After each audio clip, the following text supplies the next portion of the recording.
Olá, você que nos acompanha pela TV Câmara Uberlândia, estamos de volta. O Câmara Debate, essa semana dedicada especialmente ao mundo virtual, e hoje vamos falar especificamente sobre crimes virtuais. O que é crime virtual e de que maneira o Brasil tem se adaptado a esse tipo de crime e combatido também esse tipo de crime.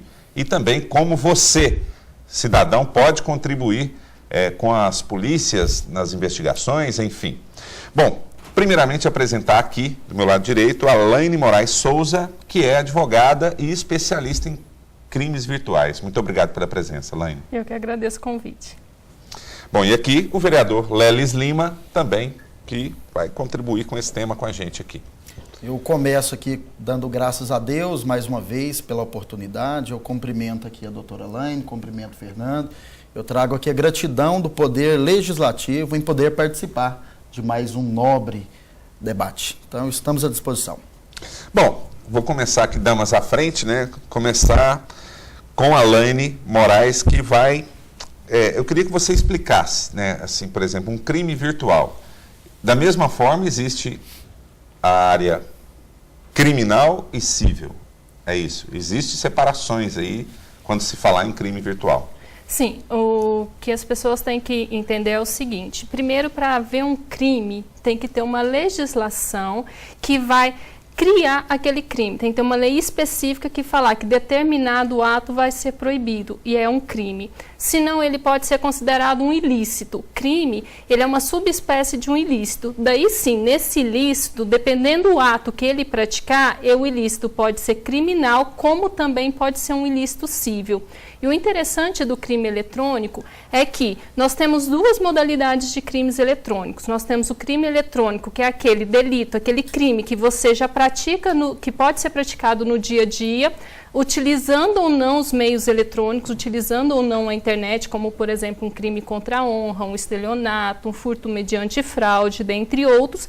E tem aqueles delitos que você necessita obrigatoriamente dos meios eletrônicos para poder cometer o delito, como, por exemplo, invasão de dispositivo informático, como, por exemplo, você criar vulnerabilidade num dispositivo informático. Então, o dispositivo informático, a internet, que é o bem que está sendo protegido nesses delitos. E você tem atendido muita gente assim que busca, que são vítimas de crimes na internet? Infelizmente, sim. A internet, ela trouxe uma forma de estrutura social um pouco diferenciada. Por quê? Porque surgiram as redes sociais, e as redes sociais fizeram com que as pessoas passassem a se manifestar, a trocar ideias entre si, sejam pessoas próximas, pessoas distantes. E essa comunicação mais ampla, podemos assim dizer, começou a criar um novo atrito social. Que atrito é esse? A proliferação dos crimes contra a honra. Então, hoje, o delito mais comum envolvendo questões informáticas é o crime contra a honra. É as pessoas não tomarem cuidado, é o que eu chamo de dedo nervoso. Pensou alguma coisa, não parou nem para respirar, vai e escreve. E às vezes o que ela está escrevendo acaba ofendendo o direito à honra de uma outra pessoa. Isso é um delito e a pessoa acaba sendo responsabilizada por isso. Entram danos morais, no caso. Sim, nesse caso, além do crime, da investigação penal, da pessoa ter o processo criminal com ela também pode responder por danos morais na civil, e independendo do caso, independendo de quem é a pessoa, qual o dano que ocasionou, talvez também um dano material. E o crime virtual, quando não há legislação específica, pode-se dizer que a impunidade é real? Não podemos dizer bem nesse sentido. Se existe cadeia virtual, né? E se for para penalizar alguém, se existe também a pena virtual, né? Sai lá do virtual e vem pro real, pro material. Sim, a pena é real e tem como investigar, tem como você descobrir a autoria daquele delito. Às vezes demora um pouquinho mais, porque você precisa de algumas informações que tem que se buscar em algumas empresas, como provedores de conteúdo, provedores de internet. A identidade exatamente, da máquina, a identidade, que é quase o RG da pessoa, para tentar identificar qual que é a máquina que cometeu aquele delito. E daí, nesse caso, e se não haver um crime especificamente falando, uma tipificação penal, mas ainda assim aquele ato praticado por aquela pessoa pode ser um ilícito civil, como, por exemplo, não há nenhum delito, não há nenhum crime penal, assim dizendo, em proliferar vírus. Mas se você prolifera vírus na internet e esse vírus vinha causar um dano a terceiro, por exemplo, expõe uma conta bancária. Expõe uma conta bancária, ou então esse vírus acessa alguma informação que não seja necessariamente sigilosa, mas acessa uma informação de alguém e repassa para terceiro, isso é considerado um ilícito civil e a pessoa tem que pagar sim, aí a questão seja uma indenização pecuniária ou até mesmo, dependendo do caso, uma indenização de danos contra a honra. Bom, na política tem muito isso, né, Lelis? Claro, olha só, eu... rede social para... Eu inicialmente aqui eu quero manifestar que eu fiquei muito surpreso quando fomos preparar a matéria, estudar um pouco mais em relação à cibernética e direitos, enfim. É um assunto muito complexo, porque realmente a doutora está expondo muito bem, só que quando a gente começa a aprofundar em direito, cidadania, crime, civil e tudo, sem dúvida é algo que é muito profundo isso. Agora, em relação à política, eu comecei a pensar o seguinte: a tecnologia em favor da humanidade, ela realmente é muito boa. Só que, infelizmente, junto com a tecnologia, com o bem, instala-se o mal também. Quiçá tivéssemos o uso restrito da tecnologia, da cibernética, da informática, apenas para proporcionar o bem para a humanidade. Mas só que junto, aí já abre um precedente para o criminoso entrar. Então, mais uma vez, eu fiquei perplexo quando comecei a estudar o assunto. Sem dúvida. E qual que é a relação entre a política e isso? Estamos justamente no ano de 2014, que é o ano, que foi gerado, talvez, Mas eu digo mais, com a doutora vai explicar isso mais, o Marco Civil da Internet, que foi aprovado, é uma lei na Câmara dos Deputados. Então, precisou o poder público, legislativo, se inteirar desse assunto e começar a legislar em cima disso. Nós temos aí concomitante a ação das polícias, nós temos também tem que inteirar mais as pessoas, porque não é um problema só da política, não é um problema só da polícia, porque muitas das vezes um crime que torna-se hediondo, talvez ele começou justamente só numa mensagem do Facebook. Então agora, Fernando, eu respondo essa pergunta. É interessante utilizar a rede social para o trabalho dos parlamentares hoje, para veicular uma matéria. Hoje, o presidente da República, deputados, governadores, o presidente da Associação de Moradores, todo mundo tem sua a ONG, todo mundo tem sua página. Mas agora misturar tudo isso, e foi muito bem dito pela doutora Elaine, que de repente uma frase ali de impulso que você colocou, aí já deflagra um grande problema ali. E basta que o seguinte, aí a frase foi colocada, a pessoa arrependeu e tira, mas naquele milissegundo uma pessoa deu um print screen, já salvou e virou documento, imprimiu, aquilo ali já afiança um processo e vai realmente. Então é muito melindroso falar em tudo isso, mas o poder público ele deve preocupar muito mesmo. O executivo tem que oferecer sim o respaldo para quem sentiu lesado, tem que correr atrás. Então os três poderes, o executivo, o legislativo e o judiciário têm que estarem permanentemente discutindo ações, porque infelizmente já tomou uma proporção muito grande a questão de crimes virtuais. Bom, como o Lelis citou, há um programa específico para a gente falar sobre o Marco Civil, mas informação demais nesse sentido nunca é demais. Em relação a crimes virtuais, existe alguma coisa no Marco Civil relativa a isso? Ou é mais uma questão de relacionamento entre as operadoras e o usuário? Não, o Marco Civil, ele veio para poder garantir a liberdade de expressão na internet. Então, com essa garantia da liberdade de expressão, ela também atinge, ela tem essa ramificação na questão de crimes eletrônicos. Por quê? Porque até então, quando você causava um crime contra a honra, contra alguém na internet, seja de forma escrita, ou seja por um vídeo, alguma coisa nesse sentido, você notificava o provedor de conteúdo, onde está aquela informação, o provedor removia. Se ele não removesse, ele respondia na cível, né, uma indenização por danos morais ou até por danos materiais. Agora, com o Marco Civil na internet, justamente para evitar a censura prévia, isso não acontece mais. Então, não adianta o usuário querer notificar o provedor de conteúdo porque ele não responde mais por essa informação. Então, ele obrigatoriamente ele já tem que correr ao judiciário para se remover essa informação. E aí entra um segundo problema. O judiciário ele precisa estar apto a receber essa quantidade de ações que agora vai ensejar nele, e ele tem que dar esse retorno também de forma rápida, porque na internet, infelizmente, aguardar 1 mês, 2 meses, que para o judiciário pode ser normal, que às vezes o processo demora anos, mas na internet 1 mês, 2 meses é uma vida, é uma eternidade. O dano, ele se propaga por causa das redes sociais.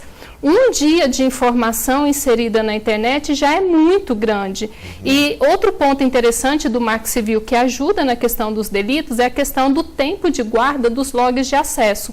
Como assim? Se eu entrei numa rede social, eu falei mal de alguém, até então nós não tínhamos uma legislação que mandasse aquela rede social, aquele site, armazenar o meu log, ou seja, o meu IP naquela informação. Então, quando eu tentava descobrir quem que é a pessoa que praticou aquele delito, aí eu batia na porta da empresa e falava assim, eu não tenho a informação.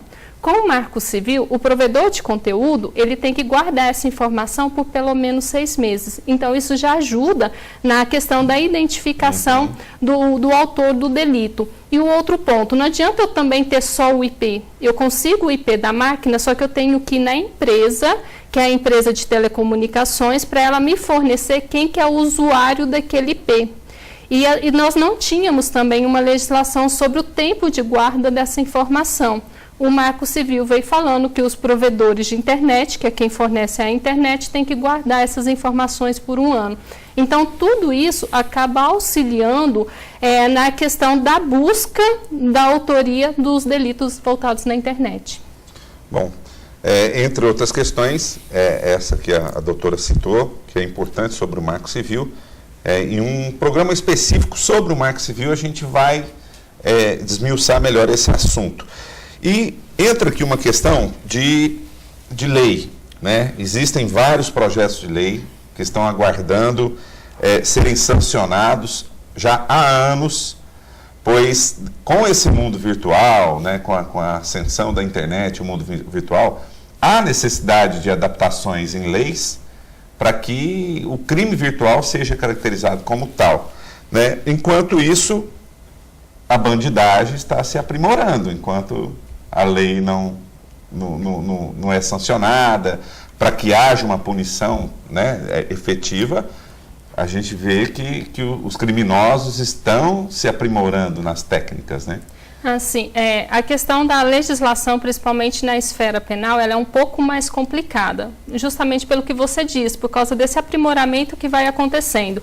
Então, a questão de se criar uma lei leva muito tempo, tem que ser bem pensada, bem estudada, e às vezes quando você cria uma determinada lei, principalmente na questão criminal, às vezes aquele fato praticado naquela lei já não é mais um crime tão praticado mais, porque ele já se tornou uma tecnologia meio ultrapassada. Como, por exemplo, quando saiu a lei da Carolina Dickmann, também se modificou um item no Código Penal, incluindo como documentos públicos o cartão de crédito e o cartão de débito do banco. Por quê? Porque havia muita clonagem desse tipo de cartão. Só que depois que inseriram a tecnologia do chip, a clonagem hoje, ela quase não acontece. Então, a lei veio, só que quando ela já chegou, a tecnologia já tinha mudado. Então, a lei já não vai atingir mais tanto. Temos normas muito boas no Brasil, inclusive para delitos informáticos. A maioria das questões, elas acabam focando mesmo na esfera da cível, que são as questões das indenizações, mas eu creio que mais do que criar novas leis para poder definir as questões relativas aos crimes específicos da internet, é você apenas adaptar a legislação já existente. Por quê? Porque nós temos, por exemplo, o crime de dano. O crime de dano subentende que tem que ser alguma coisa física, mas eu posso acrescentar no crime de dano, que pode ser, por exemplo, num software, que pode ser num banco de dados. Se eu fizer esse pequeno acréscimo nesse artigo, eu já consigo abranger uma estrutura muito maior. Então, a legislação penal tem que se tomar muito cuidado quando ela é estudada e sancionada. E levar em consideração essa mudança, né? É algo que está se atualizando a todo momento. Sim, né? A legislação ela tem que definir muito bem qual que é o bem jurídico que ela pretende proteger e não dar muita importância qual a tecnologia utilizada para se atacar aquele bem jurídico. Então, que protejamos os bancos de dados, que protejamos os sistemas da informação, como, por exemplo, tem no Código Penal, um artigo protegendo o banco de dados e sistema de informação da administração pública. Então, quem acessa um computador da administração pública sem autorização, ou seja, quem invade um computador sem autorização e pega uma informação sigilosa e divulga para terceiro, comete um crime. Essa mesma normativa que está no Código Penal para a administração pública, poderia colocar para a administração pública como para a população em geral, porque daí nós já abrangeríamos essa questão da proteção do banco de dados e sistema da informação. Bom, Lelis, para a gente fechar esse bloco, né, essa morosidade do Poder Legislativo, não digo municipal, claro, porque aí é numa esfera federal, de que maneira que você compreende isso? Por que falta? Bem, inclusive pegando a última fala, né, realmente é um sonho mesmo para sancionar. A dinâmica do poder público para sancionar, para modificar, para gerar dispositivos de alteração de lei, tem que ser tão rápido como a tecnologia, porque hoje os sistemas eletrônicos eles já se tornam ultrapassados em questão de semanas. E aí eu vou fazer uma abordagem aqui rápida, a gente continua depois, mas hoje as crianças têm acesso à internet já desde pequeno. Hoje a internet não precisa de um PC, de um notebook, no próprio smartphone. Então, infelizmente, o poder público, a legislação para acompanhar essas mudanças da cibernética, da informática, eu imagino que já é um desafio muito grande, digamos assim. Que as leis elas andem tão rápido quanto a tecnologia. A tecnologia ela chega a ser insubstancial, né? Transmissão de dados, estão dizendo agora que, já existe isso. A transposição de dados ela é basicamente na velocidade da luz. Você digitou algo aqui, já está lá do outro lado da... Então, que o poder público, que a legislação, ela passe também a criar dispositivos de velocidade. Eu digo que realmente é uma missão quase impossível acompanhar mesmo a evolução da informática. Mas que vamos trabalhar junto para isso. Bom, eu vou chamar um intervalo aqui e vou deixar uma questão que você vai poder contribuir no segundo bloco, já começando o segundo bloco, para refletir nesse intervalo. Nós estamos falando aqui de leis na esfera federal de serem sancionadas. E se o Poder Legislativo local, de alguma forma, ele pode interferir nesse sentido em crimes virtuais, em esfera municipal. Ok? Bom, você que está em casa, não saia daí, nós vamos para um breve intervalo hoje. Câmara Debate aqui falando sobre crimes virtuais e assunto interessante que dá muito pano para manga, digamos assim. E você não saia daí que voltamos já.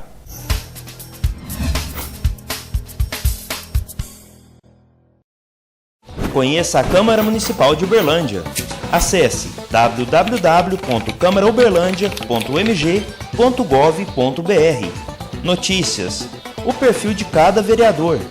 Assista aos programas veiculados na TV Câmara. Dê a sua sugestão. Participe. www.câmarauberlandia.mg.gov.br. Você que acompanha a programação da TV Câmara Uberlândia pode saber mais sobre o canal. De um jeito ainda mais próximo, curta nossa página no Facebook. TV Câmara Uberlândia, o legislativo conectado a você. Você fica constrangido quando encontra uma pessoa com deficiência? Então, está na hora de mudar. Deficiência não é doença e essas dicas são para você. Ao encontrar uma pessoa cega, toque em seu braço e se apresente antes de começar a conversa. Para caminhar, coloque a mão da pessoa cega no seu ombro ou no cotovelo dobrado. Deixe que ela acompanhe o seu corpo e avise com antecedência sobre a existência de barreiras. Nunca faça carinho ou dê alimentos ao cão-guia. Ele está trabalhando para o cego e não pode ser distraído.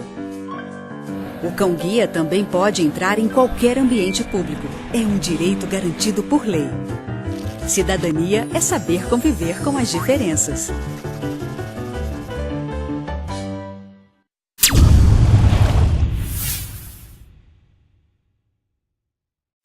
Câmara Municipal de Uberlândia, mais preparada para os desafios do crescimento de nossa cidade.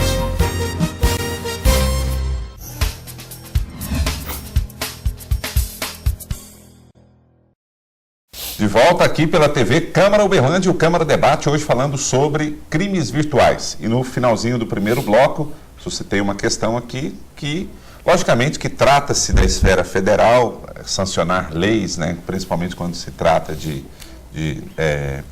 crimes, enfim. Mas uma dica aqui, uma sementinha plantada, de que forma que o Poder Legislativo local pode contribuir, de alguma forma, com o combate aos crimes virtuais, enfim. Infelizmente, o poder local ele não pode criar crimes específicos voltados para a internet ou nenhum tipo de crime específico, isso é competência do governo federal. Mas o governo local ele pode ajudar muito, ele pode trazer informações, como está acontecendo aqui agora na TV Câmara. O poder local, ele também pode, junto aos PROCONs, também trazer informação para as pessoas, podem também procurar as polícias civil, a federal, para poder trocar informação, para saber como é que está a estrutura ali naquela cidade, se eles têm tanto pessoas quanto equipamento para poder apurar esse tipo de delito. E, principalmente, trabalhar com as crianças na escola, trazer conscientização para esses meninos desde que eles são novinhos ainda. Por quê? Porque o objetivo não é você proibir uma criança de usar a internet. Esse é o meio que ela nasceu. Então, ela tem que saber usar a internet igual ela tem que saber andar na rua. Então, nós temos que instruir essas crianças. E essa instrução também, na fase escolar, ela é muito importante para que a gente venha minimizar ou, pelo menos, conscientizar do que pode ou não pode ser feito na internet. Bom, a gente sabe que criança... Quer falar? Não, completando isso aí, mas em relação assim, ao que o poder municipal, aqui, o poder legislativo, é apenas se ocorrerem assim, uma frequência muito grande de um crime específico. Como existem também algumas legislações, são realmente, foi bem lembrado, doutora, mas algumas competências, elas são que legislam só o município. Mas, diferentemente, porque no mundo virtual, difícil é você pedir alguém para guardar segredo, né, no mundo virtual. Fala, não vou contar para ninguém, só vou colocar no Facebook, né? Aí ninguém está sabendo, praticamente. Ninguém fica sabendo. Então, mas agora, se acontecer uma necessidade específica para que o legislativo local, municipal, venha a legislar, mesmo não sobrepondo a União, por exemplo, a Câmara, o Senado, por exemplo, mas em outras instâncias acontece que o poder municipal ele pode legislar. Acontecendo então alguma coisa específica demais. De repente aqui o nosso município está acontecendo uma modalidade de um crime virtual com tão grande frequência, por que não então os legisladores aqui do município atentarem mais? Instituição da cidade, algo desse sentido. Então agora trazendo assim, expandindo isso, dificilmente quando o crime ele é plantado, a intenção é que chegue em mais pessoas possíveis. Então, quer dizer, de repente ele é plantado aqui, no município, só que ele vai atingir, vamos dizer assim, a população global. Então, 200 milhões de brasileiros hoje, infelizmente, talvez algum fake, alguma questão que ela é plantada aqui, e nem a intenção era atingir muitas proporções, mas infelizmente atinge mesmo. Aí na ocasião eu falo apenas um exemplo, que o ano passado o site da Câmara Municipal ele foi hackeado. ele foi invadido e foram expostas, não só da Câmara, mas podemos ter exemplos aí que vários órgãos públicos já tiveram, até o governo federal mesmo já teve as suas páginas hackeadas, invadidas, e infelizmente isso traz uma problemática muito grande, doutora. Demanda também uma adaptação nesse sentido da proteção, né?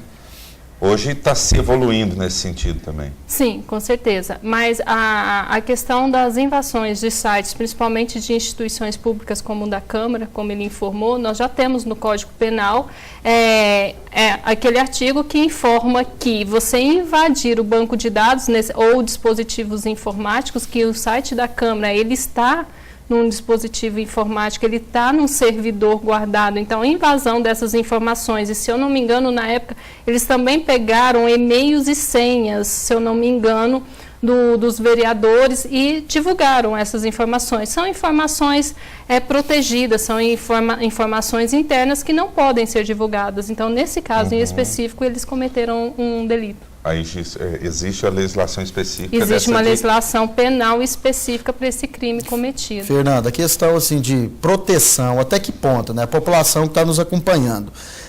De repente vem várias páginas, né? Página protegida, um símbolo de um cadeado ali, mas enfim, é uma dúvida para nós, como cidadãos, até que ponto que realmente eu tenho segurança ali. E eu estava comentando nos bastidores, mesmo antes de conversar, né, com a doutora, que realmente a gente tem essa segurança de saber que... Aí foi o homem que desenvolveu. Se foi o homem que desenvolveu, o homem ele pode também entrar. Então, é uma preocupação muito grande mesmo, saber um site de compra, por exemplo. Praticamente a população nos acompanhando, se for para pensar quantos já sofreram alguma fraude, já comprou de algum site que era enganoso, que era uma fraude, e parece verdade, parece uma página muito bonita. De repente, já vi casos também, a gente já investigou isso, de páginas que tinham um IP, eu não sei até quando, eu não sou perito na área, mas um IP fantasma. Parecia tudo muito bonito. Pode comprar, é confiável e tudo. E no final, infelizmente, tratava-se de uma fraude, e a pessoa teve um dano, aí procurou o PROCON, onde na sua fala é o que a gente pode investigar aqui no nosso município. Aí existem, né, o Serviço de Proteção ao Consumidor, que hoje tem um problema, né, que tem muito mais trabalho. Não é só com a empresa física mesmo, com as empresas virtuais. Hoje abre-se um site aí de Reclame Aqui, e aí vê lá que praticamente tem pessoas do Brasil inteiro, do mundo inteiro, dizendo ali das fraudes, das contravenções que foram acometidas. Então, hoje a população, ela tem também, quando lesada, ela tem os dispositivos que pode reclamar, mas às vezes chorar leite derramado, né? Quando ele reclamou, ele já caiu no golpe e recorrer a quem? Já pagou. Já pagou e não tem como ser ressarcido o dinheiro. E existe uma certa dificuldade na identificação também, né, desses autores, enfim. É possível identificar, mas não é fácil, não é simples. Para se identificar a autoria do delito, nós temos que, a gente, na verdade, chega na máquina, a máquina onde foi cometido aquele delito. Então, a gente pega com o provedor de conteúdo o número de IP e depois a gente pede para a empresa que provém a internet ou a empresa de telecomunicações responsável por aquela faixa de IP para que nos forneçam os dados cadastrais do usuário da conexão naquela máquina que cometeu aquele delito. E daí sim consegue-se chegar na máquina e aí, em se apreendendo a máquina, é possível resgatar qualquer informação que foi inserida e utilizada na máquina. É importante as pessoas saberem que não adianta você pensar, eu salvo algum arquivo no meu computador, ou eu lanço na internet, depois eu vou e apago e não tenho mais problema nenhum. Isso é um ledo engano. Por quê? Porque qualquer informação que você insere no computador tem como ser resgatada. Mesmo que tenha se passado mais de 10 anos, é possível se resgatar aquela informação em dispositivo informático. E na internet, outro ponto interessante é que você digita a informação, você publica a informação, você remove. Só que ela remove momentaneamente, às vezes, daquele site, mas aquela informação, principalmente se for de redes sociais, ela fica armazenada nos servidores da empresa pelo resto da vida. Então, tudo que se coloca na internet, por mais que você apague depois, aquela informação ela continua armazenada na internet. E em se sabendo como chegar nela, você consegue buscar. Inclusive, outro ponto interessante que as pessoas não sabem, mas, por exemplo, a rede social mais famosa, que é a Facebook hoje em dia, eles já informaram que o fato de você entrar e começar a digitar alguma informação, não publicou, só digitou, aí você parou e pensou e falou assim, não vou divulgar isso aqui, não vou publicar, e pega e apaga, só de digitar a informação já foi salva pelo site. Então, as pessoas têm que tomar cuidado quando utiliza um dispositivo informático, porque ali você consegue uma prova e consegue identificar a autoria. Então, ou seja, não muito pela emoção, não, né? Não, de forma alguma. Então, é uma questão tão complexa que parece ler pensamento. Então, é a máquina de ler pensamento. Porque, às vezes, né, o caso que a doutora colocou de digitar, de repente você não falou com ninguém, você não verbalizou. Só que você escreveu, não, eu não vou colocar isso. Então, seria o seu pensamento. Só que a máquina já foi e pegou o seu pensamento. Então, isso é muito preocupante mesmo. Nesse caso, como não foi publicado, dificilmente vai gerar Mas como já foi salvo, né? Então, tem um dispositivo que não publicou, mas falando que já foi salvo, você... Não, eu arrependi, mas uma vez que já foi salvo, então isso é muito complicado. Bom, voltando um pouco atrás, que você falou sobre a questão de educar as crianças para o uso consciente da internet e tudo. Existem casos de crianças que cometem inadvertidamente, assim, cometem algum tipo de crime, já aconteceu? Principalmente na rede social, porque elas não pensam para falar. Não, é o que mais tem. Criança e adolescente, eles estão descobrindo um mundo novo. E a tecnologia faz parte desse mundo. Elas não sabem o que é uma vida sem a tecnologia. Então, eles vão descobrindo. Então, eles montam um grupinho de amigos e um amigo descobre como derrubar um site, derrubar um servidor e cair um site, consegue ver uma vulnerabilidade dentro de um site, ir lá e sair pichando o nome deles, ou então eles conseguem achar o banco de dados de uma empresa de comércio eletrônico e acha os cartões de crédito, quando a empresa armazena cartões de crédito, ele acha o banco de dados de cartões de crédito, ele fica super feliz e começa a fazer compras usando cartões de crédito de terceiro. Às vezes eles têm consciência do que o que eles estão fazendo é um crime, que não pode, ou às vezes eles nem sabem disso, mas eles estão muito empolgados. Estão brincando. Eles estão brincando, porque o objetivo deles naquele momento não é ficar rico, não é ter uma vantagem econômica no que eles estão fazendo. Eles estão descobrindo como utilizar a ferramenta e eles percebem que tem muitas vulnerabilidades na internet e eles começam a entrar nessas vulnerabilidades.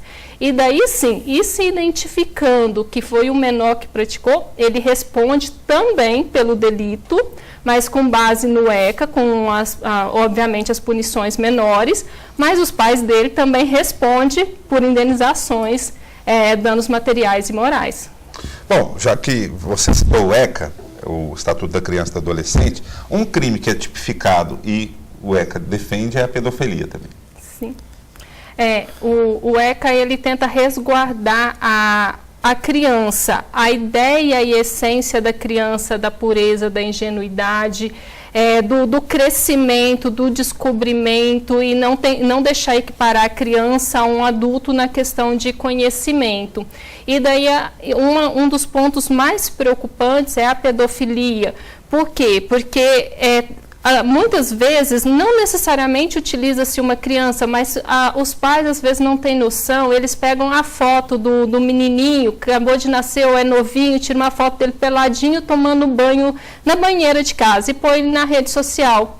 Aí um pedófilo pega aquela foto, às vezes faz alguma alteração naquela foto ou não e sai divulgando nas redes de pedofilia. Isso acontece com muita frequência, infelizmente.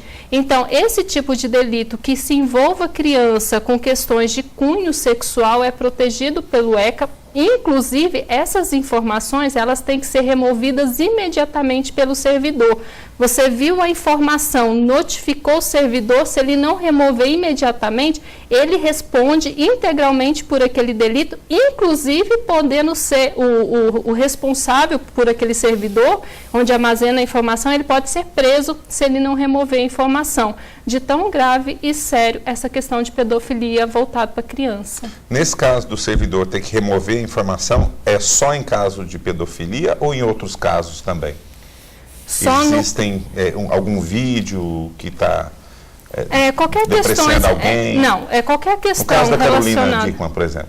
Não, a questão da remoção imediata, ela só acontece quando envolve criança e a sexualidade em cima da criança, né, de cunho mais pedófilo, e a pornografia de revanche que veio agora no Marco Civil. Porque se você coloca um vídeo ou uma foto, que a pornografia de revanche é aquele caso, a menina está namorando um rapazinho ali, tira uma foto, grava um vídeo, e o cara vai e coloca na internet para poder difamar ela. Então, esse é um outro caso que agora é recente do Marco Civil que tem que ser removido de forma imediata. Todos os demais delitos, não. Precisa-se de uma ordem judicial.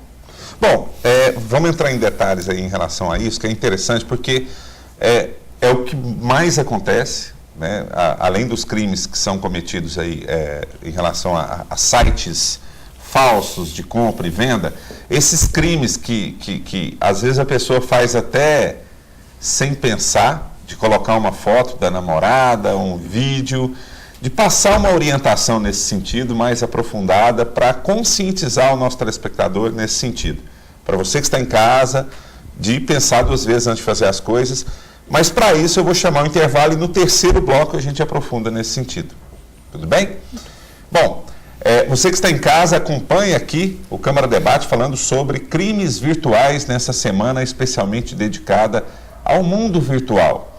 E nós vamos para um breve intervalo, não saia daí, voltamos já já.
Você fica constrangido quando encontra uma pessoa com deficiência?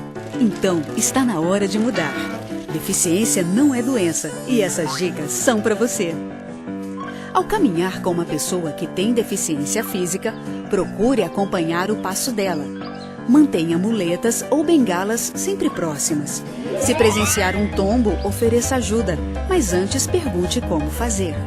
E ao planejar um passeio, verifique antes se existem barreiras que possam impedir a passagem do cadeirante, como escadas e banheiros não adaptados. Se o local não estiver preparado para receber um deficiente, recomende ao proprietário que faça as adaptações. Cidadania é saber conviver com as diferenças.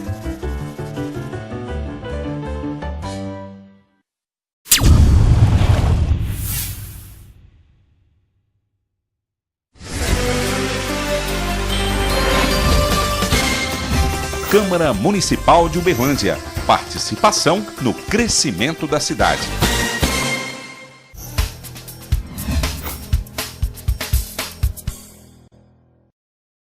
Estamos de volta, TV Câmara Uberlândia com o Câmara Debate, esta semana dedicada especialmente ao mundo virtual e hoje especificamente falando sobre crimes virtuais.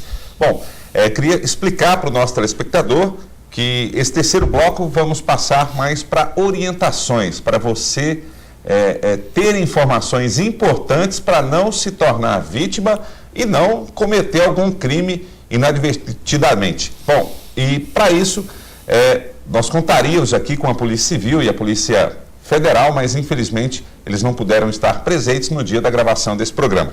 E a gente vai explorar um pouquinho mais aqui da doutora Laine Moraes Souza, que é advogada e especialista em crimes virtuais.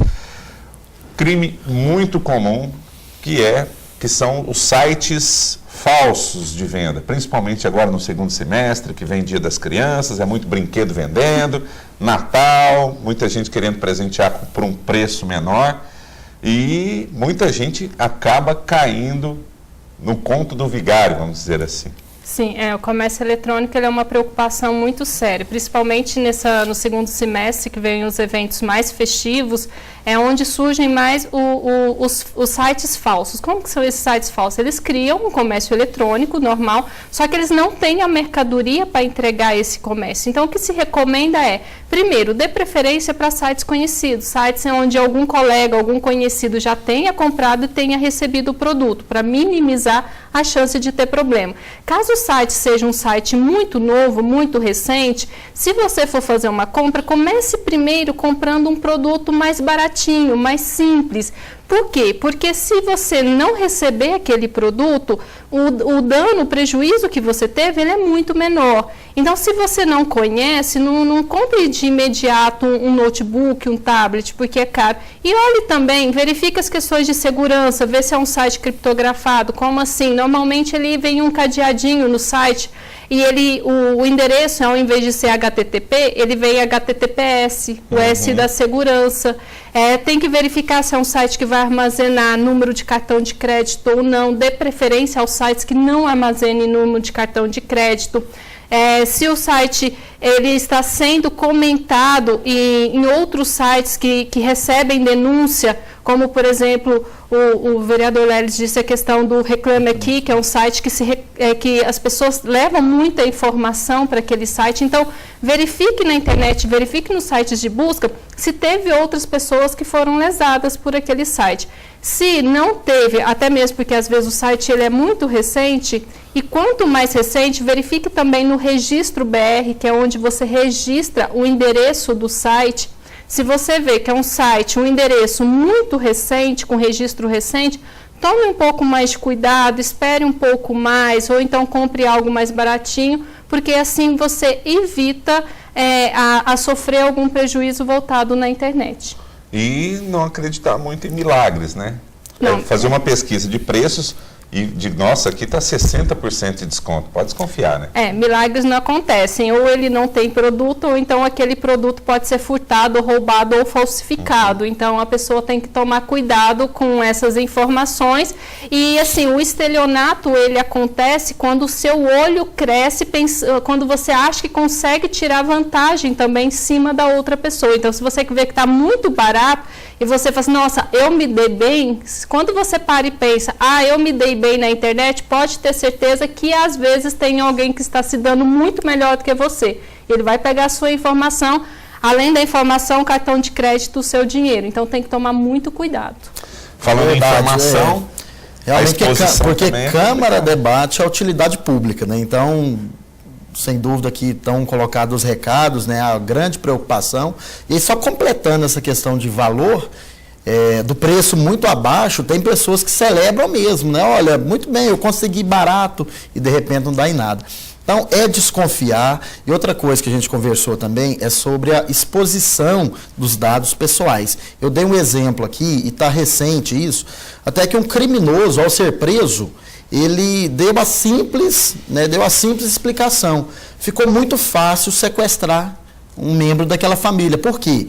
A gente estava falando aqui da localização. Os aparelhos hoje os eletrônicos, né, dá a possibilidade de você fazer o check-in, não é isso, doutora? E tem o fazer GPS. o check-in, você chegou e via GPS, via localização por satélite, então praticamente você vai dando a localização onde você está. E além de tudo isso, segundo a fala desse criminoso que foi preso, né, graças à ação ali, a própria informação na internet também, ele utilizou da informação, mas o criminoso foi pego também por informação da internet. E aí ele disse que ficou muito fácil, porque sabia a hora que a família estava indo fazer compras, estava indo para a academia, estava indo passear no shopping. Então, essa utilidade pública aqui fica registrada. Tome muito cuidado em pontuar onde que você está, com quem que você está. E um caso aqui do nosso município. Teve uma família que foi furtada, porque eles foram ludibriados, foram convidados já por um esquema criminoso a estar visitando o local, e aí chegou lá nesse local, fizeram uma foto deles, né, e dizendo assim, estamos aqui agora. E isso era o sinal que outra equipe já foi na casa deles para furtá-los. Então, é uma preocupação muito grande que os pais venham a monitorar suas crianças, que cada dia estão mais cedo entrando nas redes sociais, expondo fotos, expondo dados confidenciais, e é uma preocupação muito grande. Então, acompanhe seu filho, verifique ali que sites que ele está entrando, que tipo de informação que está passando.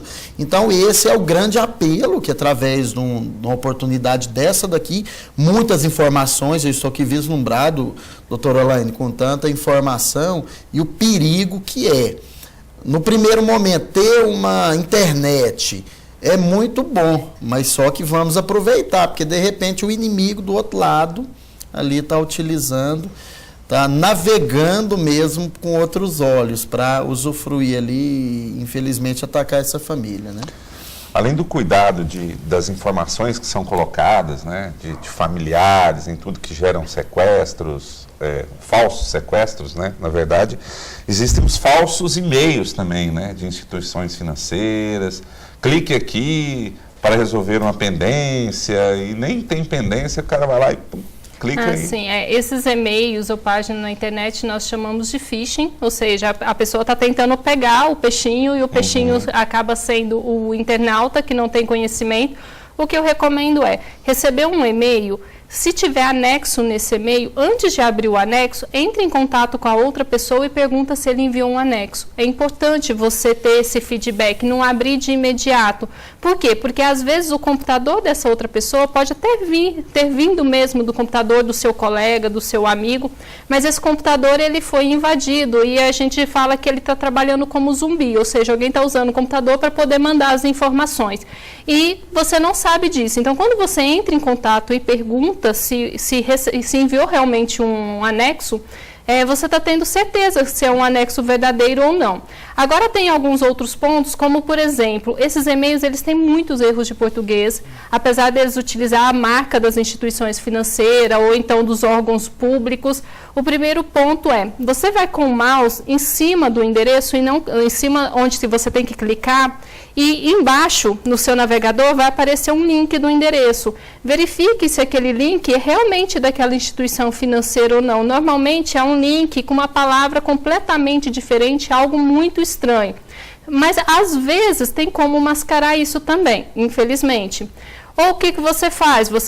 Aí, óbvio, fica um pouquinho mais complicado, mas essa moçadinha, eles sabem lidar muito bem com a tecnologia, eles conseguem, inclusive, ver o código-fonte daquela informação, que é simples, um Ctrl+U aparece a informação, esses meninos, eles sabem lidar com isso, então verifique se aquela informação é verdadeira ou não. Na pior das hipóteses, eu não entendo desse negócio de tecnologia, não sei o que é código-fonte, mas recebi um e-mail. Ótimo, receber um e-mail, seja do banco, seja da Câmara Municipal, da Prefeitura, da Polícia, seja de quem quer que seja, não abra um e-mail, não clique. Porque se você tiver que acessar a conta do banco, em vez de clicar no e-mail, vai direto no navegador e escreve no navegador o endereço correto, para você não ser redirecionado.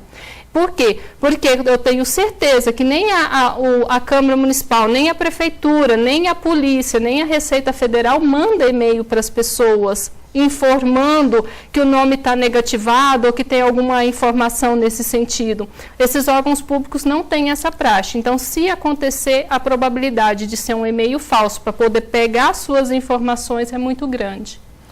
Bom, e redes sociais, né? Crimes em redes sociais também são muito comuns, né? Que geram danos morais. Como a gente já disse, criança vai lá e expõe uma frase que pode causar um bullying em algum grupo. E uma lei específica foi criada, se não me engano, não sei se foi em redes sociais, que foi a divulgação de umas fotos da atriz Carolina Dickmann, né? E isso virou uma lei depois disso. Houve um burburinho danado ali em cima de umas fotos dela, como ela veio ao mundo, né? E dali, investigando, por se tratar de uma atriz famosa, houve toda uma atenção nesse caso, que inclusive virou uma lei.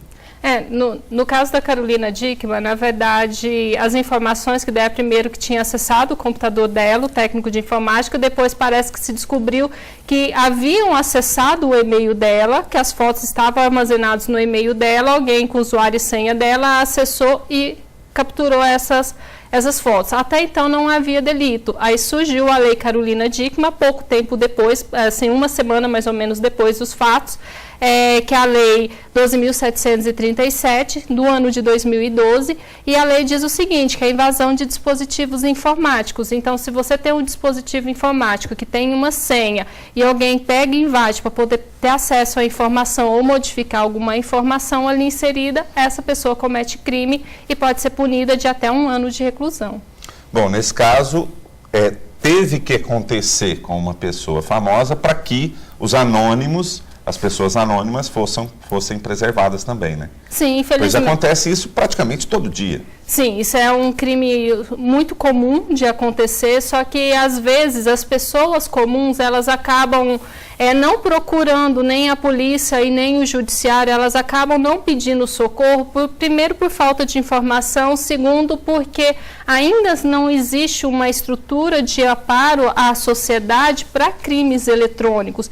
E esse pessoal famoso, como eles têm a mídia do lado deles, então eles acabam ajudando a sociedade, porque quando o problema acontece com eles, aí eles expondo este problema, auxilia com que todos nós anônimos consigamos também ter uma legislação, como por exemplo, teve uma outra atriz que ela recebeu um e-mail falando que um amigo dela estava fora do país, que estava sem cartão de crédito, sem dinheiro, ela depositou o dinheiro, quando ela foi perceber, era aquele golpe que acontece muito por telefone, né? Eu tô com algum problema aqui, deposita o dinheiro, falso sequestro, né? Só que nesse caso não foi bem um falso sequestro, se passou por um amigo dela, usou o e-mail do amigo dela e depois veio descobrir que era um crime. Estão informatizando o golpe que ora era telefônico, né?